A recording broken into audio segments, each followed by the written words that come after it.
Good morning বন্ধুরা, শুভ সকাল।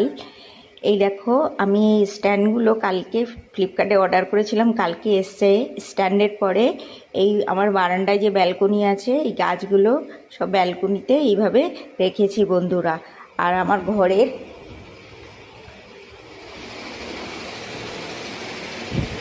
জানলাতে যে ব্যালকনি আছে, সেই ব্যালকনিতেও আমি গাছগুলো এইভাবে রেখেছি।